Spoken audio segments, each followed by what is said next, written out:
This is the Japanese yari, or spear. While samurai swords get an awful lot more attention, both in Japanese and in Western culture. But the yari, or spear, just like in most parts of history and most places in the world, was an incredibly important weapon in warfare. But there's one part of a yari which doesn't get very much attention, and that's this region here, which is wrapped or covered in a very specific way. But why? How's it done? What's it for? Hi folks, Matt Easton here, Schola Gladiatoria, and what I've got here is an original antique yari. I was really happy to get a hold of this, and in fact if I get the chance to get hold of more yari I probably will do, but understandably long pole weapons when you're in the antique dealing world are not particularly easy to get hold of if they're not in your own country, because they're a nightmare to post because they're so long. If you look at the shipping charges for something this long, it's really quite a lot. So this is a Japanese yari of the Edo period, so 19th century. And without going into too much detail on this particular yari, I have done a previous video on yari, they're very interesting weapons. This has a characteristic style of head, so yari, not always, but very often have triangular section points, as this does. But this is somewhat unusual for a yari in that it has a socket. This is known as a fukuru yari, fukuru yari, and the fukuru basically means sleeve or socket essentially.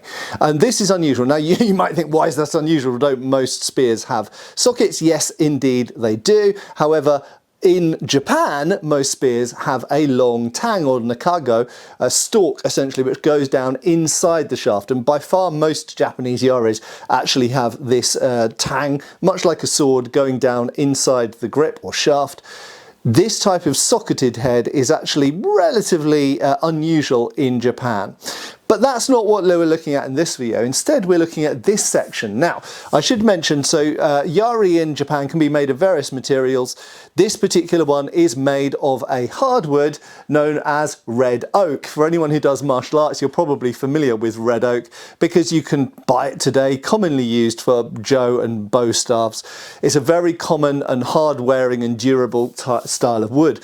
And interestingly, you will have remembered that I did a video quite recently about tapered shafts on spears and lances and other pole weapons. This in fact also has a tapered shaft. I absolutely love it because it's wider at the back end, thicker at the back end than it is at the front end. It means that it's very light and responsive at the front end, whether you're using it one-handed or two, and it means that the center of gravity is brought towards the back, which essentially increases your reach. But again, that's not what we're looking at, not what we're looking at in this video. We're looking at this darkened section here, which to you on camera might simply look like it's painted or lacquered.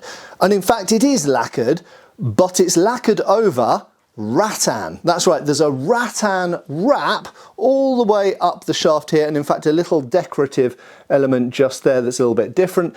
And we also have rings. And this is a feature that we find on many Japanese yari. Now this rattan wrap, in fact whether it's to a scabbard or a hilt or in this case a yari shaft, is known as sendan maki. Maki just means sort of making. So sendan is sometimes referred to, and that essentially means rattan wrapped around, bound all the way up the shaft from about the region where the lead hand, and we'll come back to this in a second, where the lead hand reaches. So in other words, it's the upper portion of the shaft. And in addition to that, we often get these little rings that are very often made of copper or brass. And those sorts of rings are also sometimes found on handachi scabbards, or saya for example, as well. And these are called dogane, I believe it's pronounced. And those are reinforcement rings. And in fact, that is one of the purposes of this rattan wrap. So we've got rattan, we've got rings, and over the rattan to prevent it, to make it tougher partially, also make it look nicer, but also to make it some degree weatherproof, waterproof, bloodproof. It's lacquered over the top to preserve and protect the rattan. And that is there, one of the main reasons is as a reinforcement, a extra sleeve of protection, if you like, over the simple wood. So that brings us to the first reason for having this wrap on this upper part of the shaft here. It is because when you are fighting against people who are using other weapons, naginata, swords, wakizashi, or indeed other yari, there might be yaris with longer blades which have some cutting capacity, it protects the upper part of the shaft, which is most vulnerable to their weapons. And while this doesn't provide the level of protection that iron langets would do on something like this European poleaxe, it's actually a similar theory and for the same purpose. So not only does this wrap protect from sort of impacts, weapon cuts, splitting and things like this, but also just general leverage. It helps hold, rather kind of hold together the whole upper part of the weapon shaft. But there are a couple of reasons for it, and admittedly the main reason for this probably is durability. That's probably why it came around, but there are a couple of other reasons that often get overlooked. And the first of those is binding. What do I mean by that? Well, quite simply, if you've got two sticks which are in contact with each other, to control or defend yourself, or even kind of bind and attack through someone else's shaft, having some degree of bind or friction on your shaft can be advantageous.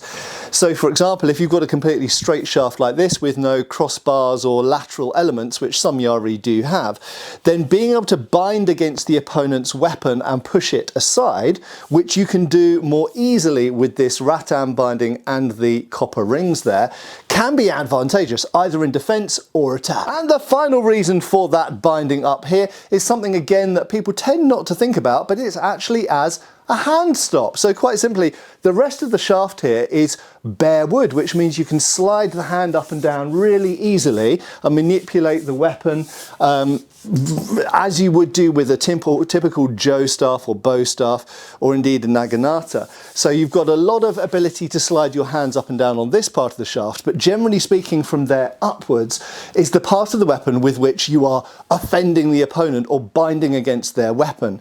So being able to feel where that region is, and as soon as you slide the hand up you feel, right, okay, I'm into that kind of wrapped area here.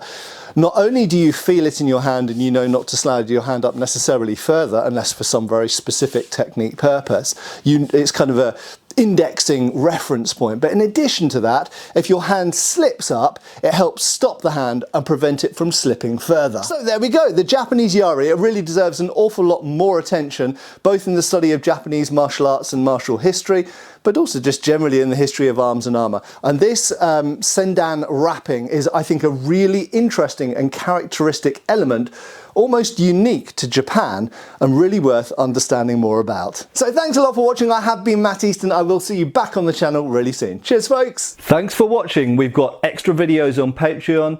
Please give our Facebook a like and subscribe if you haven't already. Cheers, folks.